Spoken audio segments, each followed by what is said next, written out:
सो विजय माल्या के बारे में बात करते हैं आप। उनके पास एक क्राउन ज्वेल था, यूनाइटेड स्पिरिट्स। किंगफिशर के प्रॉब्लम आना शुरू हुए, तब रियलाइज़ हुआ कि भाई ये किंगफिशर बंद भी होने वाली है and Vijay Mallya is going to have no choice but to sell it. That is the time when I said okay there is an opportunity. मेरे को कोई डाउट नहीं था कि मैं पैसा कमा लूँ, पर मुझे कोई घाई नहीं थी। मेरे फादर एक्चुअली मुझे कहा करते थे कि अगर आपको स्टॉक मार्केट में सक्सेसफुल होना है तो आपको स्टॉक मार्केट को लॉस करके यूनिवर्सिटी फीस देनी ही पड़ी। बिगिनर्स लक लोगों के सर पे चढ़ जाता है स्टॉक मार्केट में। सी हर आदमी को है ना 3 नंबर पता होने चाहिए सक्सेस के लिए ट्रेडिंग और इन्वेस्टिंग। क्या नंबर है? तो आपको लगता है कि रिसेशन आ रहा है? कि भाई लोग सुसाइड कमिट कर रहे हैं, लाशें गिर रही है, फलाना डिगना। तो ज़मीन में लगाना चाहिए पैसा कि स्टॉक मार्केट में? आई am a stock market guy but आज का ये एपिसोड स्टार्ट करने से पहले मेरी एक रिक्वेस्ट है, अगर आपने हमारे चैनल को अभी तक सब्सक्राइब नहीं किया है तो प्लीज़ सब्सक्राइब कर लो, क्योंकि हमने देखा कि 86% लोग हमारे चैनल पे आते हैं लेकिन सब्सक्राइब नहीं करते। अगर आप सब्सक्राइब करेंगे तो हम और भी बेटर गेस्ट को ला पाएंगे, क्योंकि जितना बड़ा हमारा चैनल होगा उतने ही बड़े गेस्ट आएंगे और उतने ही हार्ड क्वेश्चंस हम उनसे पूछ पाएंगे और समझ पाएंगे उनसे कि एक बेटर लीडर बनते कैसे। आज का हमारा एपिसोड है जिमित मोदी के साथ। वो एक बहुत बड़े म्यूचुअल फंड के फाउंडर हैं सैमको। उनसे हमने समझने की कोशिश करी कि स्टॉक मार्केट में पैसे कमाते कैसे हैं, स्टॉक मार्केट में स्कैम्स कैसे होते हैं, स्टॉक मार्केट में स्कैम से बचा कैसे जाए। स्टॉक मार्केट के बारे में आपको और मुझे और हर इंसान को समझना ज़रूरी क्यों है। पैसा क्या हमें ज़मीन में लगाना चाहिए, फ्लैट्स में लगाना चाहिए कि स्टॉक मार्केट में लगाना चाहिए? क्या हर इंसान को स्टॉक मार्केट समझना भी चाहिए कि नहीं समझना चाहिए? और ओवरऑल पूरे इंडिया का, पूरे वर्ल्ड का पैसा सिस्टम जो है वो वर्क कैसे करता है, पूरे पैसे के सिस्टम को समझने की हमने कोशिश करी एक छोटे से एपिसोड में। आज का एपिसोड बहुत इंपॉर्टेंट है और बहुत बेसिक है। हमने ये बात करी है कि बहुत सारे बड़े बड़े बिजनेसमैन हैं जो इंडिया से पैसा चुराते हैं और बाहर भाग जाते हैं, तो वो ऐसा क्यों होता है और कैसे उस सबको रोका जाए, और अब क्या कर सकते हैं आप और मैं ताकि हम कभी भी स्कैम में फंसे नहीं। एन्जॉय टुडेज शो, क्योंकि बहुत इंपॉर्टेंट एपिसोड है। एंड अगर आपको ये लगता है कि ये एपिसोड बहुत बड़ा है तो आप जाके हमारे राजशमानी क्लिप्स और राजशमानी शॉर्ट्स चैनल को सब्सक्राइब कर सकते हैं, क्योंकि वहाँ पे बहुत ही छोटे टाइम में, छोटी सी क्लिप्स में, छोटे से शॉर्ट्स में हम आपको एक बेटर लीडर बनाने की कोशिश करते हैं by bringing the best value for you. Enjoy today's show. पहले आप बताओ कि आपने पैसे कैसे कमाए, कौन सी स्ट्रैटेजी से कमाए, कैसे क्या? Give me your story, give me your flavour and then we go down to it. this route of making money by depth was an accidental discovery. तो जो पहला ट्रेड था मैंने लाइफ में जहाँ पे मैंने बड़ा पैसा कमाया, वो एक कंपनी थी यूनाइटेड स्पिरिट्स करके। 2011-12 में अराउंड दैट टाइम, जहाँ पे Vijay Mallya was going through a terrible time with Kingfisher. हाँ, और उनके पास एक क्राउन ज्वेल था, यूनाइटेड स्पिरिट्स। और तभी when I was working on doing depth on trying to figure out what's the value of United Spirits, तब पूरी कंपनी $1 billion में मिल रही थी। That company had 50% market share of the Indian liquor market. यानी हर 2 bottle of alcohol में 1 bottle का पैसा United spirits में डाउल को जाता था। If this was a foreign company or not a Vijay Mallya company, there was no way it would be selling so cheap. And जब Kingfisher के प्रॉब्लम आना शुरू हुए, तब रियलाइज़ हुआ कि भाई ये किंगफिशर बंद भी होने वाली है and Vijay Mallya is going to have no choice but to sell it. That is the time when I said okay there is an opportunity. एक मिसप्राइस्ड एसेट है, 50% of the industry market share है, 1 billion में मिल रही है। ये there is no way this will be trading at less than 3-4 billion. And actually that is what happened. You know, because of Kingfisher's trouble, Vijay Mallya had to go and find a buyer. They went and found Diageo. Or Diageo ne actually, they ended up buying it at about 2.5-3 billion. And that journey of entering when the market cap was $1 billion, selling at 3 billion, and having that conviction कि इसको बेचना ही पड़ेगा, और ये जब बेचेगा इसको right price मिलेगा, ये एसेट राइट प्राइस होएगा तो बड़ा पैसा बनेगा। That conviction and through that journey helped me make big money in my first large trade. तो आपको लगेगा कि अरे यार ये तो एक वन ऑफ था, ये कैसे पैसे बनेंगे बार बार. But trust me, every time and then हर साल 2 साल में आपको कहीं ना कहीं ऐसी अपॉर्चुनिटीज मिलती रहेगी. The key is, as I said, you have to identify that insight, generate that insight based on a pattern, and when you get that pattern you will have to put in money with conviction. वहाँ पे डर जाते हैं लोग. हाँ, वहाँ पे लोग डर जाते हैं कि यार ये गलत हो गया तो क्या होगा, फलाना ढिकना. तो विजय माल्या के साथ क्या हुआ किंगफिशर में, क्या एग्जैक्टली प्रोसेस हुआ? क्योंकि आज तक वो अनक्लियर है, right? He is out of the country, वो यूके में बैठे हुए हैं और उन्होंने वो ये क्लेम करते हैं कि मेरा मैटर फाइनेंशियल मैटर नहीं है, पॉलिटिकल मैटर है. लोग पॉलिटिकल रीजंस की वजह से मुझे इंडिया में लाके जेल में डालना चाहते हैं, मैं तो पैसे देने के लिए तैयार हूँ. और क्या है वो matter? Do you know anything about it? So I think as far as the whatever publicly available information is there, इसमें the claim is that Kingfisher owes money to the banks. Kingfisher Airlines में उन्होंने जो घाटा किया उनमें bank की liabilities थी और वो liabilities पे करनी बाकी है. वो liabilities में principal भी है और interest भी है. And I think the government is making certain claims and they decided that इसमें शायद कुछ embezzlement हुआ रहेगा या laundering हुआ रहेगा. I don't know. I mean, what exactly has. तो टोटल पैसा कितना है? I think about 7-8 हज़ार करोड़ है. Okay. Is what. But publicly available. और इंटरेस्ट में ऐसा होता है ना कि इंटरेस्ट तो आप ऐड करते जाओ. वो इंटरेस्ट ऐसी चीज़ है जो चलती जाती है. तो I mean, so I think Vijay Mallya's point of view is that I'm very willing to settle that by giving the principal. Maybe the banks don't want to agree, but वो तो matter of negotiation है कि आप do you want. बोल रहा है कि अगर मैंने 8,000 करोड़ में से मान लो 4,000 करोड़ मैंने एक्चुअल लिया था, बाकी 4 तो इंटरेस्ट है, तो मैं 4 देने के लिए तैयार हूँ. अभी वो बैंक्स को मानना पड़ेगा कि भाई ठीक है हम इंटरेस्ट लॉस क्यों करें. वो बोलेंगे कि भाई आप I mean, as I said, that's a matter of negotiation. Okay, tell me more about, I have 2-3 people who I feel कि उनका बहुत नाम आता है, तो उनके बारे में थोड़ा सा बात करते हैं, फिर दूसरे टॉपिक्स पे जाएंगे, राइट? कि एक है वॉरेन बफेट. उनकी क्या स्ट्रैटेजी है, उन्होंने पैसे कैसे कमाए, उनमें क्या खास बात है कि इतने पैसे कमाए? और ही इज़ कंसिडर्ड कि वॉरेन बफेट चार्ली मंगर ही हैं, मतलब फाइनेंस वर्ल्ड में उन्होंने ही मचाया है. They are the biggest. I think the biggest thing that has worked for Warren Buffett is just what we spoke before, right? He has consistently been at it for 60 plus years. 1950s से 1954, 1950s से he has, when he started with the Buffett partnership, you will be surprised that 99% of his wealth got created after he turned 65. मतलब उन्होंने शुरुआत ही इतनी जल्दी की थी 11 साल में. हाँ, 11 साल में शुरुआत की. बट खैर 11 साल से तो इतने सक्सेसफुल नहीं थे. उनका एज आई सेड 1950s के बाद things started really taking of for him. But 60-70 years in the market, अगर आप अपने आप को उतना टाइम दे देते हो, I am saying even today anybody who starting at 20-25 and अगर वो अपने आप का ध्यान रखता है और 80-90 साल तक जी सकता है और वो 70-80 साल की कंपाउंडिंग देख सकता है, then that's an insane amount of money to be made. I think time is one thing. So they've been phenomenally patient. I think unse patient, unse outstanding investor in terms of patience rarely koi milega. Everybody wants to be rich tomorrow, but I think they've said, okay, we will.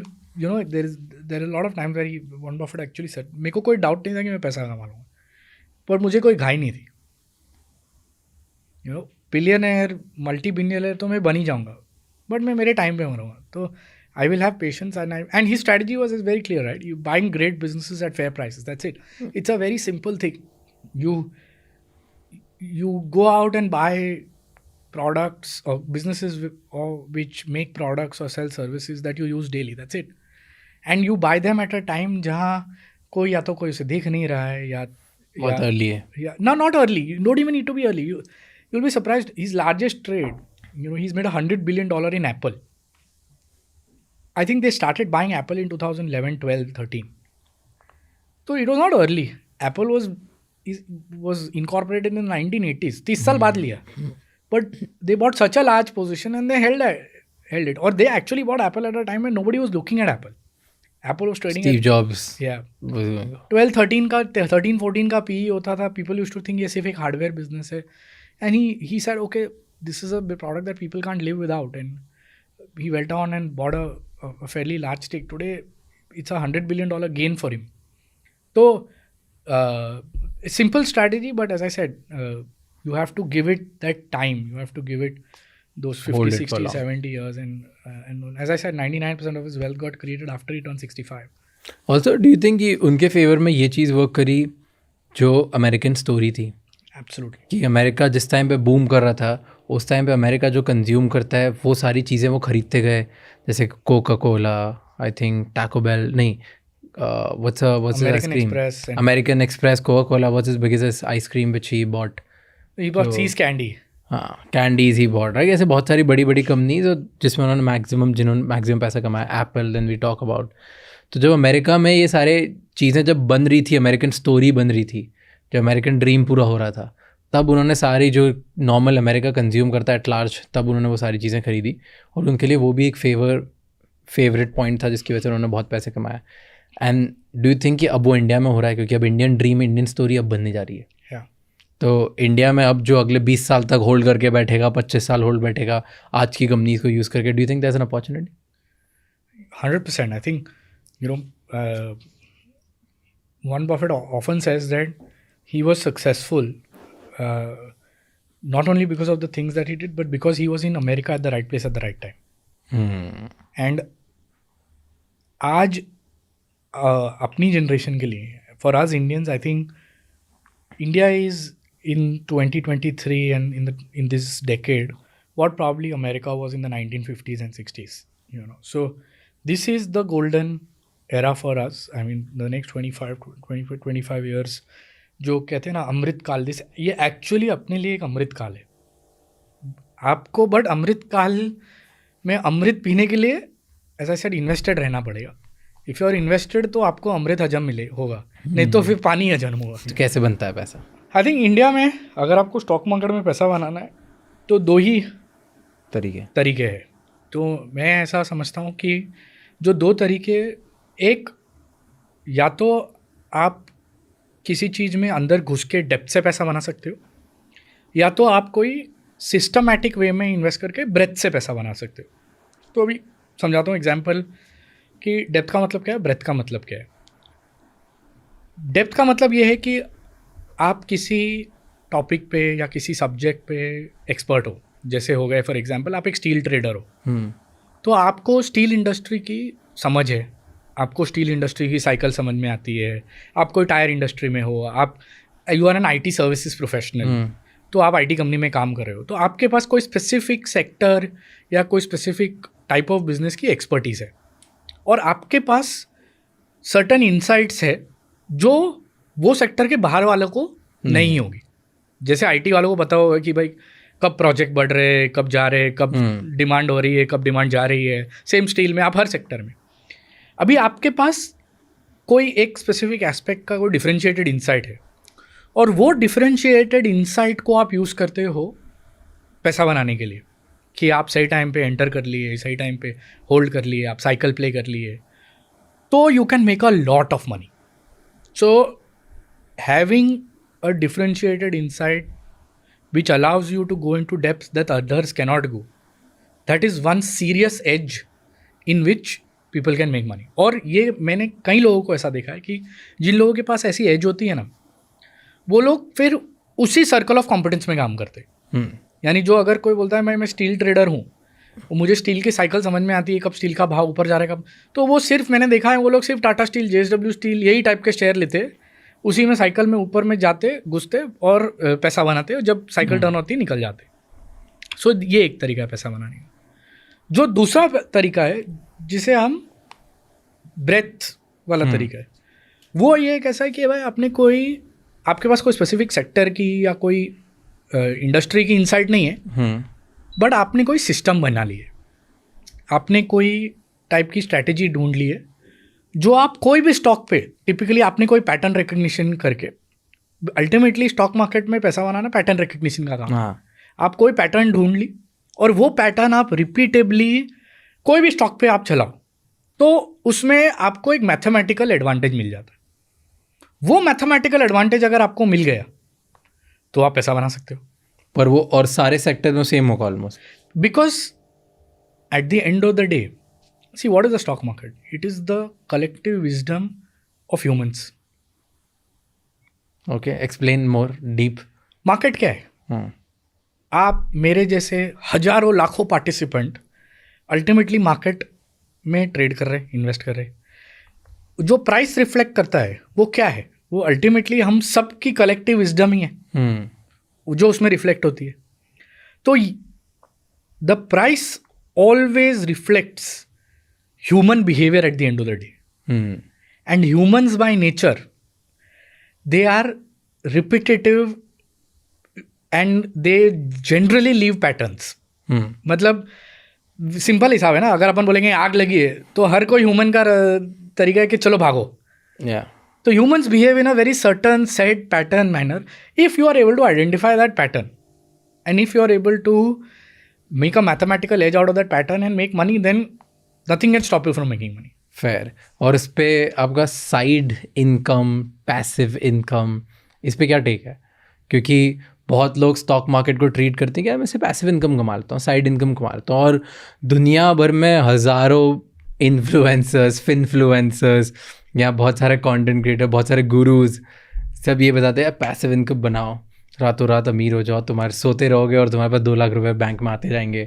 तो is that possible? पहले तो ये होता possible है क्या passive income बनाना? पहले तो ये पॉसिबल है, इट्स नॉट दैट पॉसिबल नहीं है।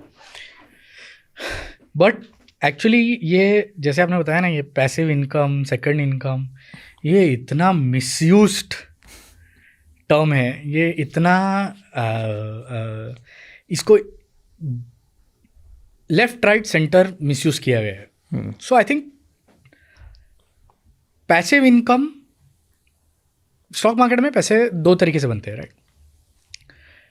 अगर आप खुद कर रहे हो, यानी आपने खुद का आपका ट्रेडिंग अकाउंट ओपन किया है, आप खुद ट्रेडिंग कर रहे हो, आप खुद इन्वेस्टिंग कर रहे हो, आपका भले आप म्यूचुअल फंड में इन्वेस्ट कर रहे हो, तो आप खुद you are doing everything yourself, then this is as good as your business.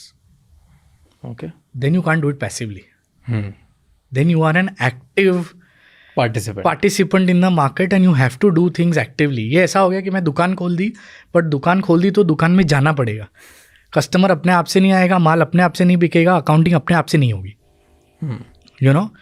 तो आप अगर खुद, so if you are doing it yourself, then you are an active participant, then there is no such thing as passive income.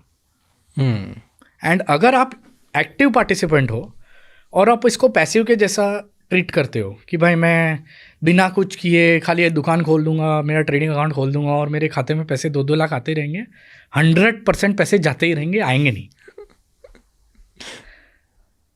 आपको genuinely passive income कमानी है और आप खुद नहीं कर सकते, आपके पास टाइम नहीं है, आपके पास समझ नहीं है, तो आप एक काम कर सकते हो, आप प्रोफेशनल को भी दे सकते हो। आप किसी या तो म्यूचुअल फंड मैनेजर को पैसे दे दे, या तो आप किसी एडवाइज़र को अपॉइंट करो या किसी डिस्ट्रीब्यूटर को अपॉइंट करो और उसको बोलो कि भाई देख, मेरा XYZ पैसा हर महीने में बनाता हूँ, मेरे को टाइम टू टाइम इतना बोनस आता रहता है और ये पैसे को मेरे को वेल्थ में कन्वर्ट करना है, इसको थोड़ा और पैसा बनाना है। तो वो आपके लिए प्लान बनाएगा, बट वो जेन्युइन पैसिव इनकम हुई। बट आप पैसिव इनकम जब आप मानते हो, then you will have to keep realistic expectations from passive income. FD का पैसा पैसिव इनकम है, उसमें 8% बनता है। आप थोड़ा और रिस्क ले लोगे, म्यूचुअल फंड में इन्वेस्ट कर लोगे, किसी एडवाइज़र को दे दोगे वगैरह, 8 के बदले 12, 13, 14 बनेगा। बट डोंट एक्सपेक्ट कि आप 20%, 25%, 30% कमा पाओगे unless you do it yourself and then treat it like a business. और कौन से तरीके होते हैं जिसमें लोग स्टॉक मार्केट में पैसे कमाते हैं दबा के?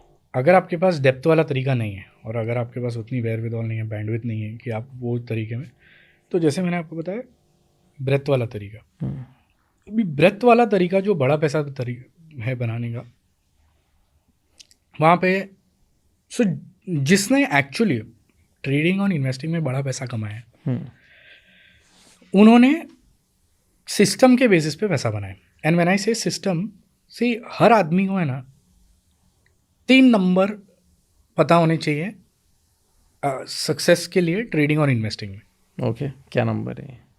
तो पहले मैं आपको पूछता हूँ कि वो नंबर आपको पता है या नहीं। नहीं पता। बताओ पहले मुझे, मैं तो करता नहीं हूँ ट्रेडिंग, मुझे पता ही नहीं है। Even investing. सो पहला नंबर ये है कि आपकी स्ट्राइक रेट क्या है। यानी जब आप पैसा बनाते हो तब आप कितना पैसा बनाते, कितनी टाइम राइट होते हो। Okay, so let's say if you make 100 investments, ये रिटेल इन्वेस्टर को है ना एक गलत फहमी है कि मैं 100 में से 100 बार सही रहूँगा। You know, trust me, the biggest systems, जो सबसे बड़े दुनिया के ट्रेडर हैं, अगर आपको 50 या 60% भी आपकी स्ट्राइक रेट रह गई ना, तो you are outstanding. You know, Rakesh Junjunwala ji used to say कि my strike rate was only 35-40%. तो पहला नंबर है स्ट्राइक रेट। दूसरा नंबर है कि एवरेज विनर क्या है। यानी अगर मैं 100 बार ट्रेड करता हूँ और मैं 50 या 55 बार राइट होता हूँ, तब जब 50 या 55 बार जब राइट होता हूँ तो कितना सही होता हूँ। अगर मैं हर बार सही हूँ और मुझे 5 रुपये बन रहे तो ठीक है, that is how I will, that's the number I it is. The third number is कि जब आप गलत हो तब आप कितने गलत हो। So actually trading and investing is like a coin toss. अगर आप, मैं बताता हूँ आपको कि भाई आप कॉइन टॉस करते रहो, मोटा मोटी आपका स्ट्राइक रेट कितना होगा, 50% होगा। आप 50% हेड जाएगा, 50% टेल जाएगा, you will be right 50% of the times. But let me say, every time you win, you will get 2 rupees. But every time you lose, I'll take only 1. Then how many times will you join the cause? Infinite times. हाँ, because I know कि मैं जीत ही रहा हूँ। तो ये system, so retail trader, retail investor क्या करता है, उसको लगता है कि मैं 100% ऑफ द टाइम्स राइट रहूँगा। But you know, there is a gentleman called mister Jim Simons. ये he is the most astute, known to be the most astute trader in the world. Yes. You know, उनकी strike rate, they probably compounded at 66% per annum. For years. For 20, 30, 40 years. His strike rate was only 50.75%.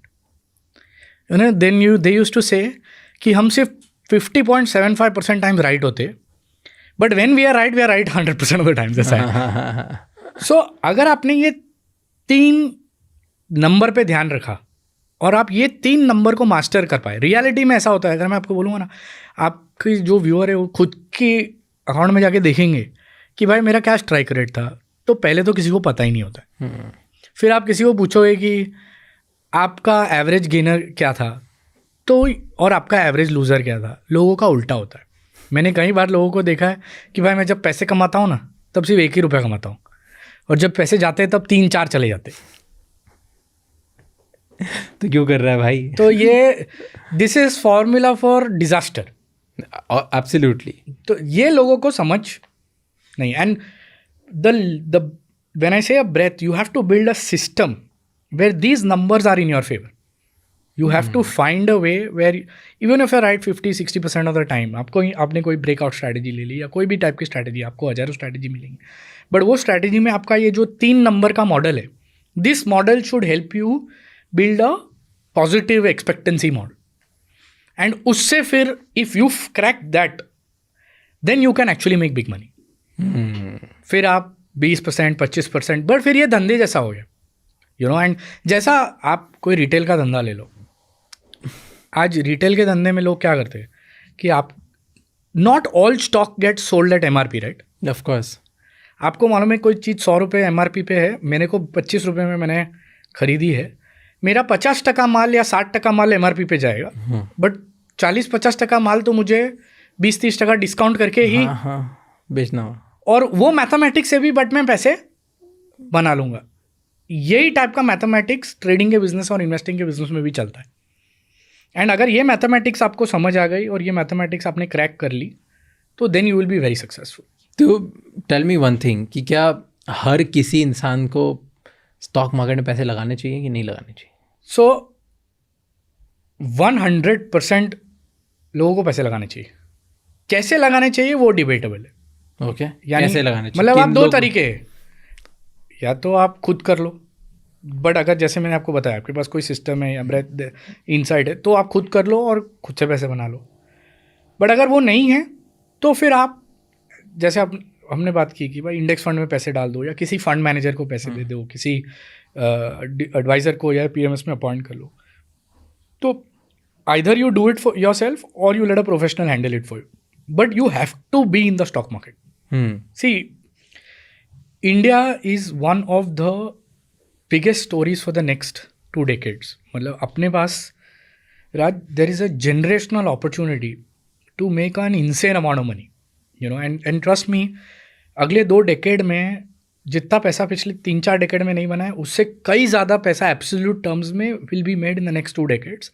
But if you want to capture that upside, वो सिर्फ equity से होगा। Okay, अगर आप global references देखोगे, right, you know, when the Japanese economy was 2.5 trillion, it went from 2.5 to 5 trillion. The stock market went up 10 times. If you look at Chinese economy, same, you know, आज अपन भी वो 2.5-3 trillion dollar के range में है, 3.5 के ऐसा।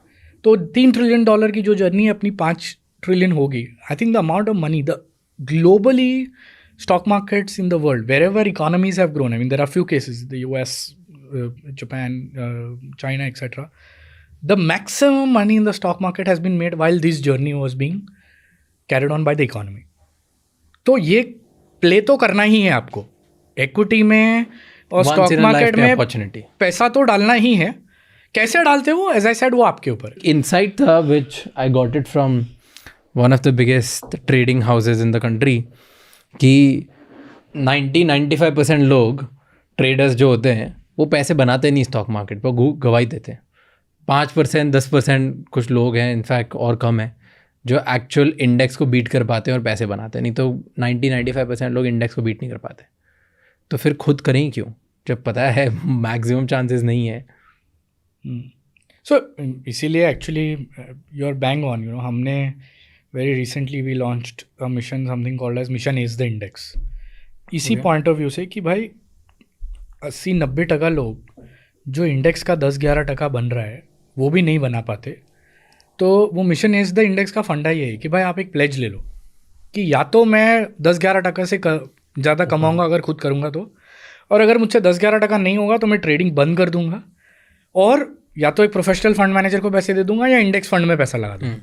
तो आप अपने आप के लिए ये प्लेज लो कि भाई मैं I will do 1 out of 3, I will either raise the index और I will give money to a fund manager or I will index by putting money in an ETF or a index fund. So reality is that now when it comes to starting, कि भाई आप शुरुआत कैसे करो, see you can start by looking at an online course, you can start by reading books etc. कर सकते हैं। पर ये कुकिंग जैसा है, ओके आप कितने भी वीडियोस देख लो कुकिंग के, okay, till the time you actually go to the kitchen and you pick up all the ingredients and start cooking yourself, you're not going to become a good cook. तो ये industry में और ये business में पैसा actually करने से ही बनेगा। और जैसे मैंने आपको बताया, you don't have to make sure that आपका पहला ही डिश संजीव कपूर जैसा बनाने का जरूरत नहीं है। You know, you can have you can be bad at your first time also, and it's good if you're bad at the first few times because beginners luck लोगों के सर पे चढ़ जाता है स्टॉक मार्केट में। तो आप अगर मेरे फादर एक्चुअली मुझे कहा करते थे कि अगर आपको स्टॉक मार्केट में सक्सेसफुल होना है तो आपको स्टॉक मार्केट को लॉस करके यूनिवर्सिटी फीस देनी ही पड़ेगी।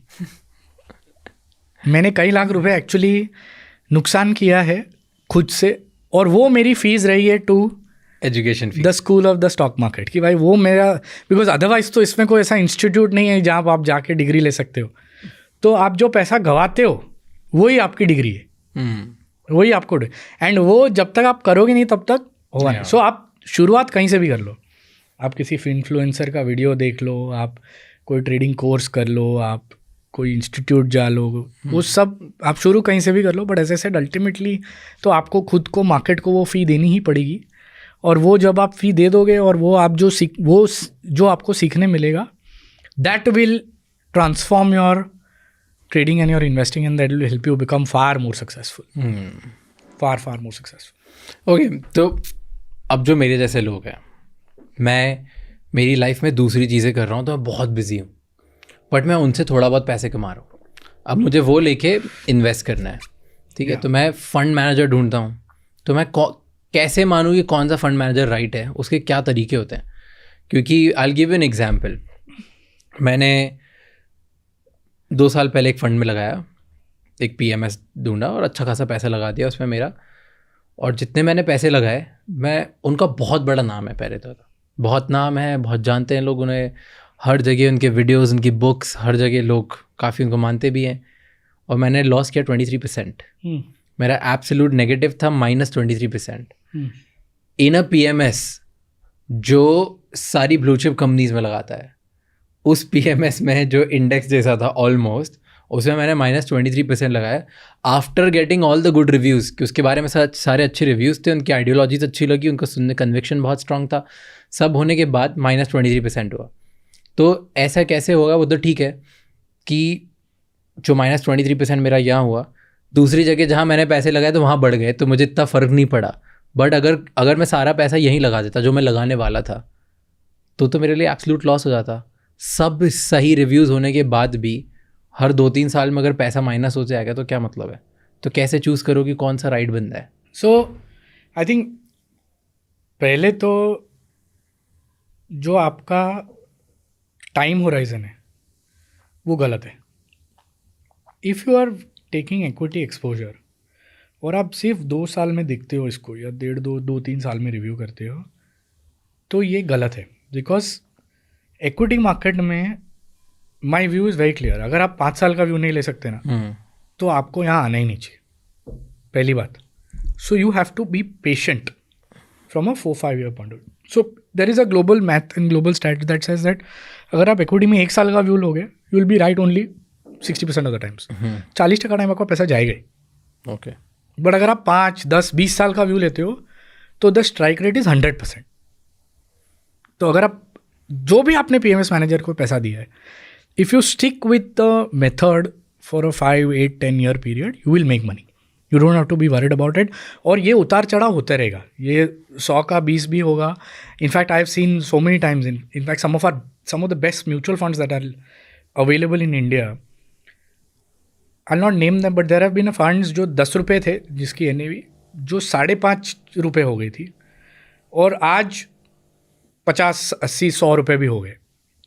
बट अगर आपने वो 10 से 5.5 की जर्नी झेली नहीं, तो फिर आप 10 से 30, 40 की भी जर्नी नहीं, वो रिवॉर्ड भी आपको नहीं कर पाओगे। Now having said that, still how do you choose a good fund manager, or how do you choose a good advisor or a good distributor? I think the first aspect is always going to be if whether he understands these cycles or not,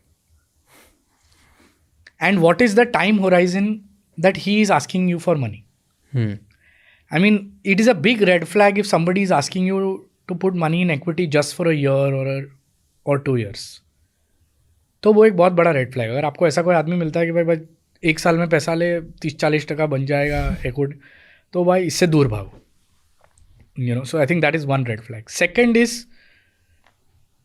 is there a clear methodology involve? यानी see nobody is going to reveal their entire formula for success, but is there a well documented process? Is there a well which understands and accepts that yeah, across cycles we are going to do this, at the end of it we are going to make money, and वो बहुत important part of the process है. And third is genuinely somebody who's I think in a good fund manager, in a good is finding somebody who's genuinely interested in making money for the client, who has a client first approach and not doing it for himself. वो भी ढूंढना बहुत ज़रूरी है, because I think there are lots of fund managers, there are great fund managers in this country who are doing fund management जो खुद पैसे कमाने के लिए, उनके पास you know hundreds of crores खुद है. They are actually doing this for the love of money management and actually to genuinely create wealth for investor. So I think that is one judgment that as an investor you'll have to take, whether he's genuinely in it for making money for investors or not. And then final thing is skin in the game, यानी उनका खुद का कितना पैसा लगा हुआ है. I think उससे बेटर कोई और इंडिकेटर नहीं है. अगर जो भी फंड मैनेजर को आपने पैसा दिया है, अगर उसकी मेजॉरिटी वेल्थ उसी फंड में है, तो then you are in the right together. Then that skin, nothing beat skin in the game. चलो इंडिया की बात कर रहे हैं तो इंडिया के वॉरेन बफेट जो कंसिडर किए जाते थे लेट राकेश झुनझुनवाला जी, तो उनके बारे में बात करते हैं. उनकी क्या खासियत थी? Why do you think that he made so much money and उन्होंने बहुत तगड़े तरीके से मार्केट में पैसे कमाया और उनको बहुत बिग बुल बोले जाते थे, राइट? तो कैसे उन्होंने कमाया इधर?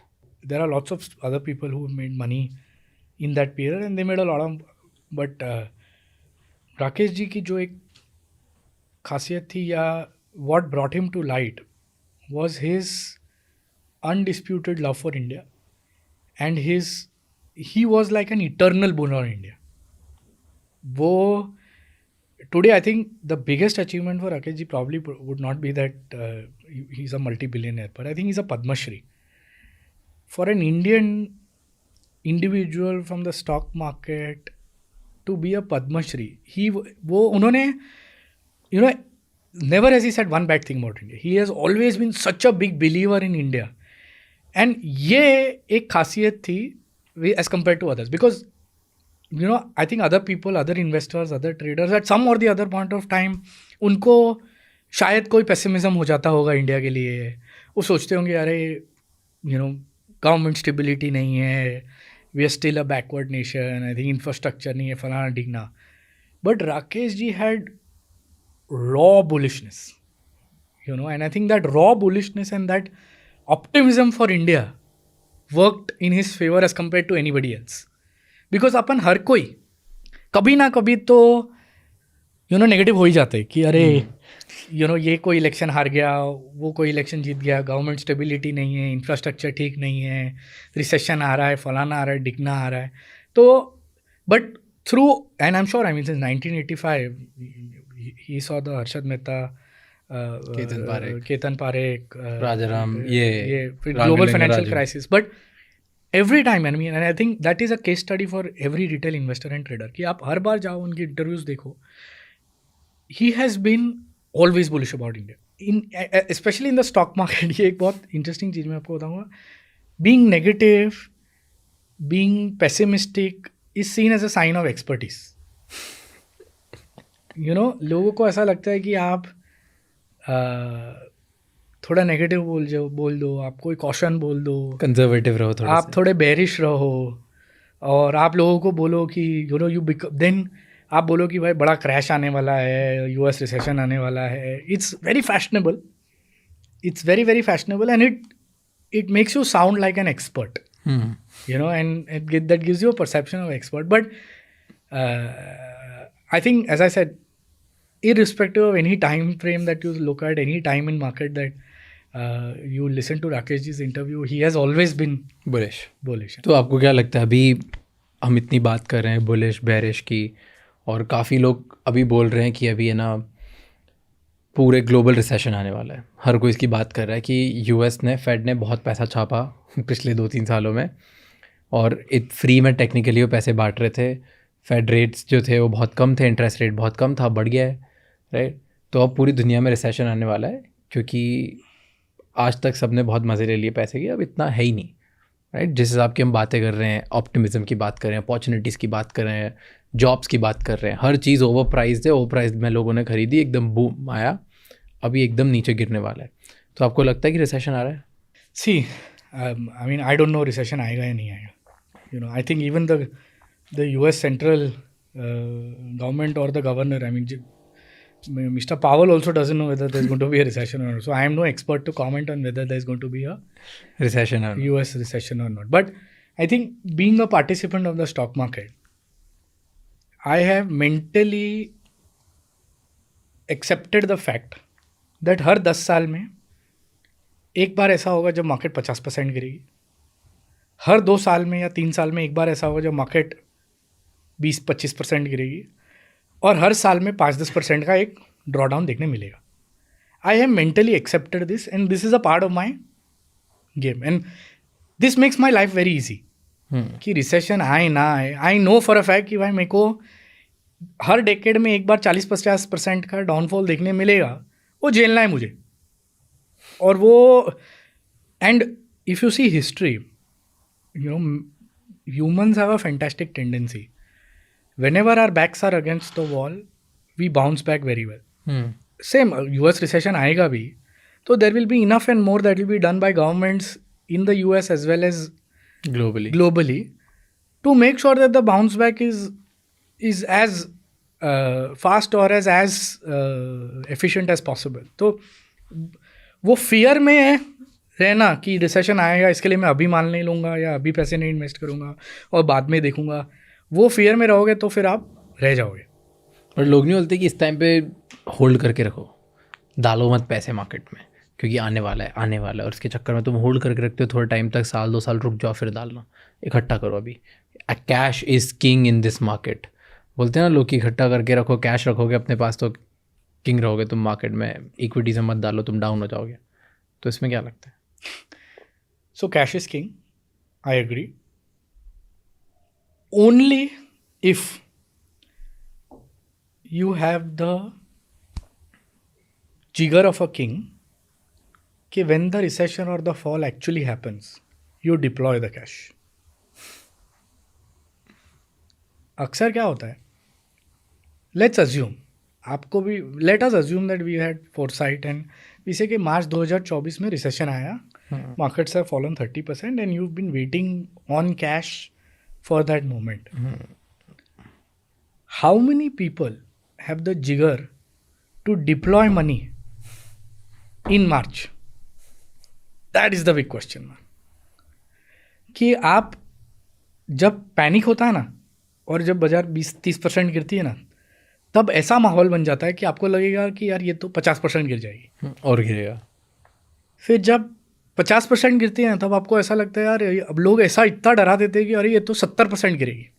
आपको ऐसे लोगों के लगे कि भाई लोग सुसाइड कमिट कर रहे हैं, लाशें गिर रही है, फलाना डिगना. तब आपके पास जिगर होना चाहिए बटन दबाने का कि भाई I will go out and deploy the cash that I have been building. In my view, not more than 1 or 2% of the people have that kind of जिगर. मतलब आप पूरे साल भर में कमा लो, मैं आपको कहता हूँ अगर जब रिसेशन आएगा आप हाथ में कैश ही लेके बैठे रहोगे. It is very hard to pull the trigger. True. You know, so that is why they say while cash is king and I firmly believe if you have, अगर आपके पास वो मेंटल कैपेबिलिटी है कि भले कितना भी पैनिक हो, अगर मेरा थ्रेशोल्ड मीट हो जाता है तो मैं पैसे लगा दूँ, then I will not worry कि और 10% गिरेगा, 20% गिरेगा. I will not try and find the bottom. I mean even mister Buffett does that. But mister Buffett का जो एडवांटेज है, जब बाजार गिरती है ना तो उनमें जिगर है. वो देयर हैव बीन मंथ्स वो $50 बिलियन लगा देते. तो कितने लोगों में वो जिगर होता है कि मैं आपको बोला ठीक है आपके बैंक बैलेंस में 1.5 करोड़ रुपया जमा हो गया है, अभी बाजार गिर गया है, लगा दो 1.5 करोड़. नहीं चलता है, लोगों से नहीं होता.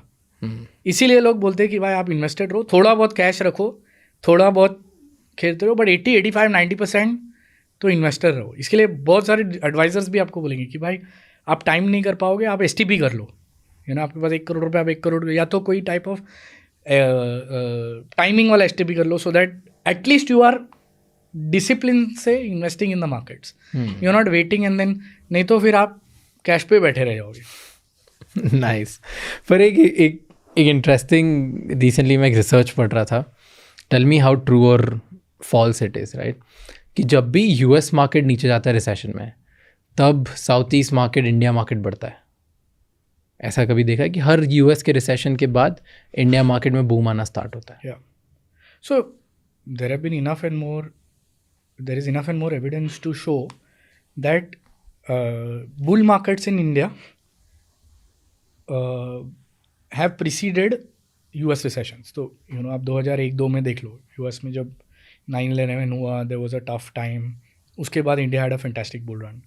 Even global financial crisis देख लो, there was a US recession and then India had a great rally from them. Same taper tantrum 2012. So there is enough and more evidence कि typically once after a US recession there is a massive bull run that follows. So whether it will happen next time or not, we don't know. And as I said, I mean, we should not be predicting कि ये same होगा या नहीं होगा, but generally structurally things are. That's the only thing that you can play. Structurally, is the India story working in your favor or not? And that undoubtedly is. मैं बॉम्बे से नहीं हूँ, मैं इंदौर से हूँ. तो मैंने इंदौर में अगर मैं पैसा लगाया होता किसी ज़मीन पे 10 साल पहले और एक किसी स्टॉक में लगाया होगा जो बहुत high I don't know TCS में लगाया होता, राइट? तो मुझे ज़मीन में ज़्यादा फ़ायदा होगा comparatively to TCS, even though TCS in last 10 years grew really well. तो एक हमेशा डिबेट होती है और बहुत सारी ये Tier 2 Tier 3 सिटीज़ वाले तो यही बोलते हैं कि नहीं यार, ज़मीन में लगाओ, ज़मीन में पैसा बनेगा क्योंकि यहाँ पे कंस्ट्रक्शन हो रहा है, ग्रोथ हो रही है. तो ज़मीन में लगाना चाहिए पैसा कि स्टॉक मार्केट में लगाना चाहिए? So I am a stock market guy. तो मैं I will always obviously say that you should have exposure to the stock markets, but दो प्रैक्टिकल रीजंस है why I believe कि stock markets are a superior investment alternative to real estate. Okay. पहला reason ये है कि ज़मीन में एक साइज का एंट्री बैरियर है. आपको 5,000 की ज़मीन नहीं मिलेगी, बट आपको स्टॉक मार्केट में पैसे लगाने हैं तो आप 5,000 से लगा 5,500 रुपये की भी आप ऐसे भी शुरू कर सकते हो. तो real estate actually even and in fact पिछले कई सालों में जहाँ रियल एस्टेट के प्राइसेस बढ़े हैं, आज के तारीख में नॉर्मल आदमी को अगर किसी के पास 1, 1.5, 2 करोड़ रुपया नहीं है ना, तो वो डिसेंट साइज रियल एस्टेट भी नहीं ले सकता. तो वो साइज़ एक बहुत बड़ा फैक्टर है. मतलब आप बोलोगे कि ठीक है, आपने इंदौर में जगह ज़मीन ली होती और TCS के शेयर लिए, आज से 10 साल पहले TCS का शेयर 300 रुपया था, तो आपने 300 रुपये लगाए होते, आप 3,300 होते और आपको 1,700 1,000 रुपया तो डिविडेंड आ जाता.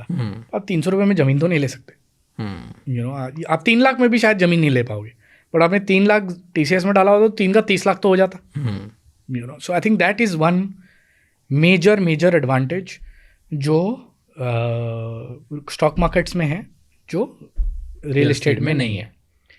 आई think the second big advantage जो स्टॉक मार्केट में है, जो रियल एस्टेट में नहीं है, इसे कहते हैं री investment. See, in the beauty about stock markets is that, see, आप एक कंपनी में पैसा लगा रहे हो, वो कंपनी पैसा बनाती है.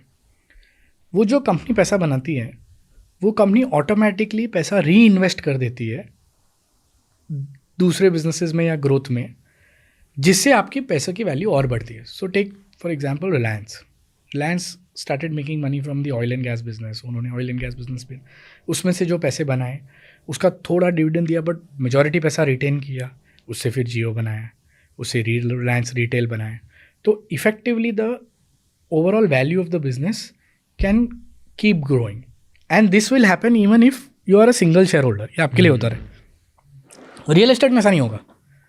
ज़मीन में से आपको कोई कैश फ्लो नहीं आने वाला है, ना ही वो री इन्वेस्ट होने वाला है. ट्रू. और री इन्वेस्ट होगा भी तो अगर आप लेट से आपने कोई 1 करोड़ रुपए की प्रॉपर्टी भी ले ली और आपको साल का 2 लाख 3 लाख रुपया रेंट भी आता है, तो आप 3 लाख के रेंट का वापस री इन्वेस्ट कहाँ करोगे? आपको 3 लाख की फिर से कोई प्रॉपर्टी नहीं बनेगी, तो 3 लाख आपकी कंपाउंडिंग नहीं होगी. तो लेट से 5 साल में आपको रेंट भी आ गया, 15 लाख 16 लाख रेंट भी आ गया, बट वो पैसे का क्या?